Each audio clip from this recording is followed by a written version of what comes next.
If you've seen any of these thoughts from the shed before, you will know that I have a great passion for birds, and I love how God speaks to me through the birds in the garden.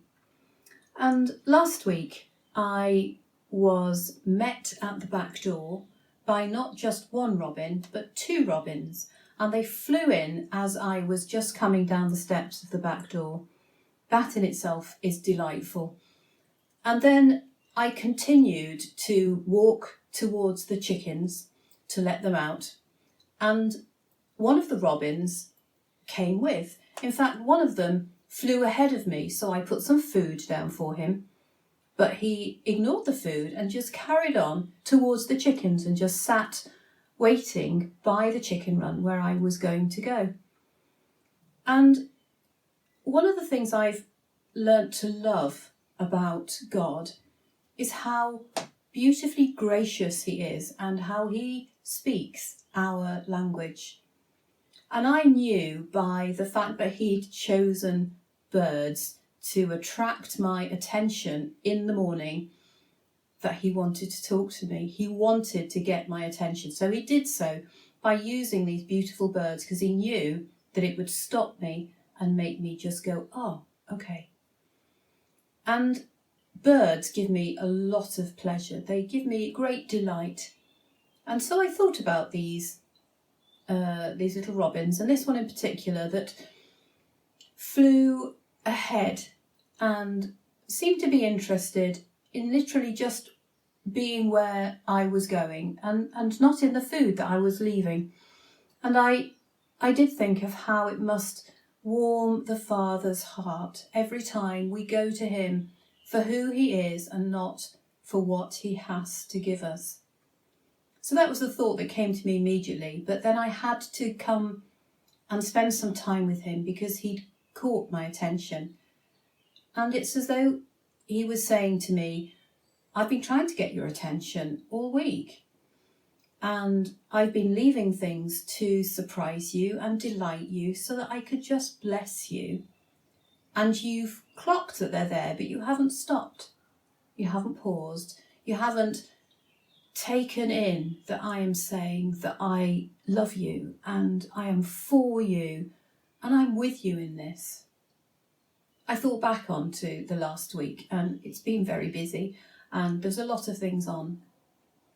And because I keep a journal where I write down the things that catch my attention and I'm thankful for, I was aware that I had clocked things. I had become aware of things that God was showing me that I was grateful for and made me aware of his presence. But what I'd done was, as I actually did on this last birthday when I wasn't going to see family on that day, and I put all my cards to one side to be opened later. I thought, I will enjoy these later. I'll enjoy these later so that I could do it with family. But I was doing that with the things that God was giving me.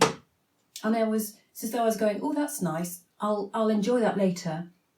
And of course, what happens with those precious things from God is they tend to get just left to one side.